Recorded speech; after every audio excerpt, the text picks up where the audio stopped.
பிள்ளைகளோட வெற்றி தான் எங்களுடைய வெற்றி, பெற்றோர்கள் அப்படி நினைக்கிறாங்கல்ல, அப்போ சோம்பேறி ஆகிடுவாங்க. அந்த பெற்றோர்கள் வந்து சோம்பேறி ஆகிடும். அதான் அடிமைத்தனம்ங்கிறது. மற்றவங்களுடைய வெற்றி தான் என்னுடைய வெற்றின்னு நினைக்கிறாங்கல்ல, அதுதான் சோம்பேறித்தனம். இப்போ வந்து பெண்கள் அடிமையாக இருக்காங்க வீட்டில், ஏன்? அதான் அடிமைத்தனம்.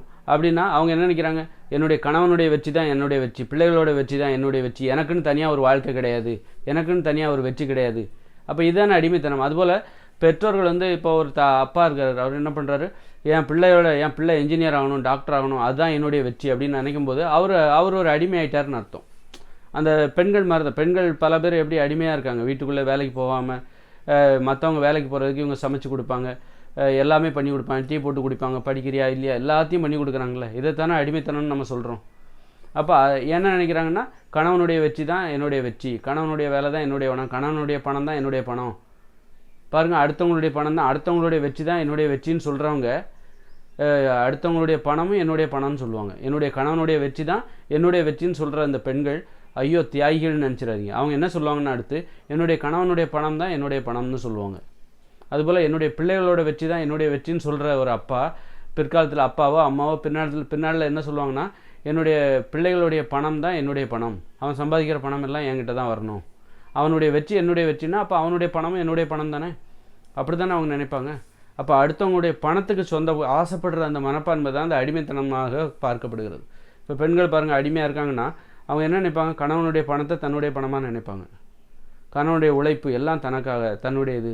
அதுக்காக தான் என்ன பண்ணுறாங்க, கணவனுக்காக என்ன பண்ணுறாங்க, சமைச்சு கொடுப்பாங்க, எல்லாத்தையும் பண்ணி கொடுப்பாங்க, படிக்கிறதுக்கு எல்லா வேலையும் சமைச்சு கொடுக்கறது, என்னப்பா வேணும், ஒரு அடிமையாக நடந்துக்கிறாங்கல்ல. அந்த அடிமைத்தனங்கிறது வந்து பேராசை தான், அடுத்தவங்களுடைய பணத்துக்கு ஆசைப்படுறது, அடுத்தவங்களுடைய வெற்றிக்கு ஆசைப்படுறது, அடுத்தவங்களுடைய உழைப்புக்கு ஆசைப்படுறது.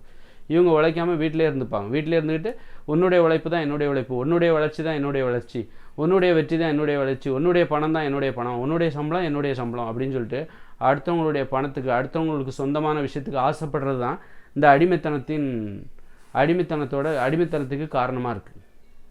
அதனால் பெற்றோர்கள் வந்து பிள்ளைகளை வளர்க்கும்போது எப்படி வளர்க்கணும், சுதந்திரமாக வளர்க்கணும். நீங்கள் முதல்ல வந்து ஒரு தனித்து சுதந்திரமாக ஒரு லட்சியத்தை நோக்கி போகிற ஒருத்தராக இருங்க.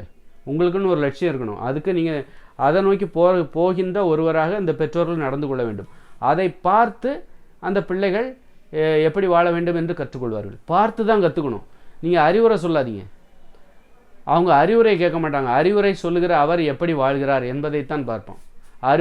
நமக்கு அறிவுரை சொல்லுகிற நம்முடைய தந்தையோ தாயோ எப்படி வாழ்ந்து கொண்டிருக்கிறார்கள். இப்போ ஒரு அம்மா என்ன பண்ணுவாங்க, படித்தாதான் முன்னேற முடியும் அப்படின்னு சொல்லிட்டு அவங்க வேலைக்கு போக மாட்டாங்க. ஆனால் பிள்ளைகள்கிட்ட என்ன சொல்லுவாங்க, படித்தாதான் முன்னேற முடியும்னு சொல்லிட்டு அறிவுரை சொல்லிகிட்டு இருப்பாங்க. அப்போ அந்த பிள்ளைகள் எதை கவனிப்பாங்கன்னா, அந்த அறிவுரையை கவனிக்க மாட்டாங்க.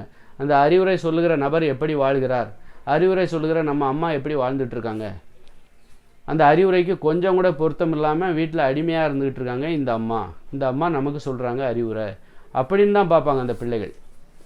சில அப்பா என்ன பண்ணுவார், தம் அடிப்பார். ஆனால் பிள்ளைகளை தம் அடிக்க கூடாதுன்னு தம் அடிச்சுக்கிட்டே சொல்லுவார், தண்ணி அடிச்சுக்கிட்டே பிள்ளைகளை தண்ணி அடிக்கக்கூடாதுன்னு சொல்லுவார். பிள்ளைகளை எதை பார்ப்பாங்கன்னா, அந்த அறிவுரையை கவனிக்க மாட்டாங்க, அவங்க எப்படி வாழ்கிறாங்க அதைத்தான் பின்பற்றுவாங்க.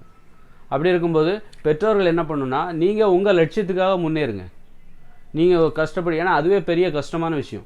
நம்ம லட்சியத்துக்காக நம்ம முன்னேறும் போது நமக்கு நம்பிக்கையின்மை ஏற்படும், குழப்பம் ஏற்படும், பயம் ஏற்படும், தயக்கம் ஏற்படும், சோம்பேறித்தனம் ஏற்படும். இதெல்லாம் நமக்குள்ளே ஏற்படுகிற இந்த தடைகளெல்லாம் தாண்டி லட்சியத்தை நோக்கி நம்ம முன்னேறது நமக்கு மிகப்பெரிய கடினமான விஷயம். அப்போ அதில் தான் நம்ம மேலே தான் நமக்கு கவனம் இருக்கணும். அதை பார்த்து அந்த பிள்ளைகள் கற்றுக்கொள்வார்கள். இந்த பிள்ளைகள் வந்து இதை பார்த்தே கற்றுப்பாங்க. நீங்கள் ஒன்றும் இப்படி இந்த மாதிரி தன்னை மட்டுமே பார்த்து கொண்டு முன்னேறி கொண்டு இருக்கிற ஒரு அப்பாவை பார்த்தே அந்த பிள்ளைகள் கற்றுக்கொள்வார்கள். அப்போ அந்த அப்பா அறிவுரை சொல்ல வேண்டிய அவசியம் கிடையாது. யார் அறிவுரை சொல்லுவாங்க அப்படின்னா, முன்னேற தெரியாத பெற்றோர்கள் தான் பிள்ளைகளுக்கு எப்போ அறிவுரை சொல்லிக்கிட்டே இருப்பாங்க, பிள்ளைகளை எப்போவும் ஒத்து கவனிச்சிக்கிட்டே இருப்பாங்க. முன்னேற தெரிந்த ஒரு பெற்றோர் அந்த முன்னேற்றத்தில் தான் கவனத்தை வைத்திருப்பார். அதை பார்த்தே அந்த பிள்ளைகள் கற்றுக்கொள்வார்கள். ஒரு முன்னேற வேண்டுமென்றால் இப்படித்தான் இருக்க வேண்டும், தனது பெற்றோர்களை முன்மாதிரியாக எடுத்துக்கொள்வார்கள். அதனால் நீங்கள் வந்து உங்கள் பிள்ளைகள் மேலே அதிகப்படியாக அக்கறை வச்சு அறிவுரை சொல்லிக்கிட்டே இருக்கீங்க, எப்போவும் பிள்ளைகளை கவனிச்சிக்கிட்டே இருக்கீங்கன்னா, அதனாலே நீங்கள் சோம்பேறி ஆகிடுவீங்க, அதனாலே நீங்கள் ஜெயிக்காமல் போயிடுவீங்க, நீங்கள் சாதிக்க மாட்டீங்க. அதனால் உங்கள் பிள்ளைகள் ஒரு கட்டத்தில் சாதிச்சிருவாங்க, பெரிய ஆளாயிருவாங்க. அதுக்கப்புறம் உங்கள் அறிவுரை அவங்களுக்கு தேவைப்படாது. ஆனால் அதுக்கப்புறம் நீங்கள் அறிவுரை சொல்கிறதுக்கு உங்களுக்கு தான் யாருமே இல்லை. ஏன்னா உங்கள் பிள்ளைகளை நீங்கள் பெரிய ஆளாக ஆக்கிட்டீங்க, டாக்டர் ஆகிட்டீங்க, உங்களுக்கு வயசு இப்போ 50 ஆகிடுச்சு. 30 வயசுலேருந்து உங்கள் பிள்ளைகளை வந்து டாக்டர் 50-60 வயசு ஆகிடுச்சுன்னு வைங்க, 60 இந்த ஒரு 30 வயசில் பிள்ளைகளை பற்றிக்கிட்டீங்க, ஒரு 30 வருஷமாக உங்கள் பிள்ளைகளை டாக்டர் ஆகணும் இன்ஜினியர் ஆகணும்னு சொல்லிட்டு உங்கள் பிள்ளைகளே ஒத்து கவனிச்சிக்கிட்டே இருந்தீங்க. இப்போ உங்கள் பிள்ளைகள் டாக்டர் ஆகிட்டாங்க, இன்ஜினியர் ஆகிட்டாங்க, இனிமேல் உங்களுடைய அறிவுரையும் கவனிப்போம் உங்கள் பிள்ளைகளுக்கு தேவையில்லை. இப்போ நீங்கள் 60 வயசுக்கு அப்புறம் என்ன பண்ண போகிறீங்க? ஏன்னா உங்கள் வாழ்க்கையை ஃபுல்லாக உங்கள் பிள்ளைகளோட வளர்ச்சியிலே அவங்களுக்கு அறிவுரை சொல்கிறதே உங்களுடைய லட்சியமாக மாற்றிக்கிட்டு உங்களுக்குன்னு ஒரு லட்சியம் இல்லாமல் ஒரு 60 வயசு வரைக்கும் வந்துட்டீங்க. இப்போ உங்கள் பிள்ளைகள் பெரிய ஆளாகிட்டாங்க, உங்களுடைய அறிவுரை இன்னும் பிள்ளைகளுக்கு தேவையில்லை.